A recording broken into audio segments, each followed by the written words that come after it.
Finally অনেক দিন ঘরে থাকার পর বেরিয়ে গেছি একটুখানি ঘুরতে। তো যেমন কথা তেমন কাজ। দুপুরবেলায় ঠিক হলো একটুখানি ঘুরতে যাওয়া হবে, আর বিকেলবেলায় কিন্তু বেরিয়ে পড়লাম ঘুরতে যাওয়ার উদ্দেশ্যে। হ্যাঁ, আমরা সবাই মিলেই ঘুরতে গেছিলাম। তো কারা কারা গেছিলাম সেটা তোমরা ভিডিওটা পুরোটা দেখলেই জানতে পারবে। তো এই যে এই রাস্তাটা দেখছো না, এই রাস্তাটা কিন্তু আমরা এতবার রাউন্ড করেছি যে তোমাদেরকে কি বলবো। নতুন একটা জায়গায় গেলে যেরকম হয় আর কি, যে মানে কেউ জানি না রাস্তাটা ঠিক কোন দিক দিয়ে কোথায় যেতে হয়। তো যে কারণে আমরা যখন যাচ্ছিলাম, মানে আমরা ভাবছিলাম যে এই রাস্তাটা ঠিক হবে, কিন্তু ওখানকার কিছু লোকজন রাস্তা ঠিক মতো চেনে না। তো যে কারণে আমাদেরকে বলছিল না ওই দিকটা ঠিক হবে। তো এই দিক ওই দিক করতে করতে আমরা একটা রাস্তা এতবার ঘুরে ফেলেছি যে আমাদের যেতে কিন্তু জায়গাটায় অনেকটাই লেট হয়ে গেছিলো। তো যাই হোক, ফাইনালি গিয়ে আমরা পৌঁছে গেলাম। তো আমরা ঢুকে প্রথমে চলে এসেছিলাম কিন্তু এই গোশালাতে। দেখো কি সুন্দর লাগছে না দেখতে। আর এখানে আমার দিদিরা চতুর্দিকটা ঘুরে ঘুরে দেখছিল।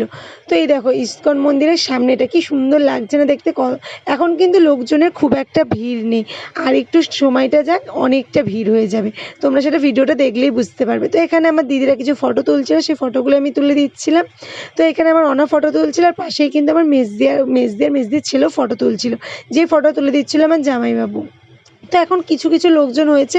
তো এখানে আমরা দাঁড়িয়ে পড়েছি ভোগ নেওয়ার উদ্দেশ্যে। ভোগটা নিয়ে আমরা ভোগ খেয়ে চলে যাব মন্দিরের ভিতরে।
তো আমরা টানা 1-1.5 ঘন্টা ধরে সন্ধ্যা আরতি দেখার পর চলে এসেছিলাম পাশে একটা শপিং মলে ঘুরতে।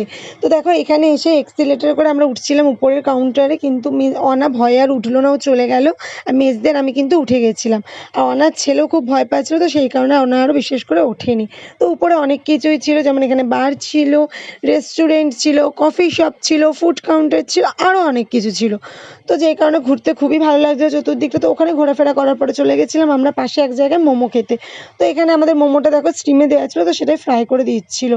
আর এখানে চতুর্দিকের বাজারটা তোমাদেরকে ঘুরিয়ে আমি দেখাচ্ছিলাম। তো আমাদের দেখো ফাইনালি মোমো চলে এসছে। আর এখানে মোমোর সঙ্গে ছিল স্যুপ। তো স্যুপ তো সব জায়গায় মোমোর সঙ্গে দেয়, কিন্তু স্যুপটা এতটা গরম ছিল যে কি বলবো। তো অনা দেখো মোমোটা খেয়ে, আমি বলছিলাম চল রিভিউ দে একটুখানি মোমোটা খেতে কিরকম লাগছে, তো সেটাই রিভিউটা দিচ্ছিল। আর এখানে দেখো পাশাপাশি বসে সবাই কিন্তু মোমো খাচ্ছে। তো মোমো খাওয়ার পরে আমরা একটুখানি ওখানে ঘোরাঘুরি করে চলে এসেছিলাম বাড়ির দিকে। কারণ তোমরা দেখেইছো ভিডিওটাতে যে আমরা গেছিলাম বিকেল দিকে, আর আস্তে আস্তে কিন্তু আমাদের অনেকটাই রাত হয়ে গেছিলো, প্রায় 9টা-10টা বেজে গেছিলো। তো দেখা গেছে সারাটা দিন তোমাদের সঙ্গে কী কী করেছি সবটাই শেয়ার করেছি। তো ভিডিওটা কেমন লাগলো অবশ্যই আমাকে কমেন্টস করে জানাবে। আর ভিডিওটা ভালো লাগলে যারা ইউটিউব দিয়ে দেখছো চ্যানেলটাকে সাবস্ক্রাইব করে দেবে, আর যারা ফেসবুক থেকে দেখছো অবশ্যই আমার আইডিটাকে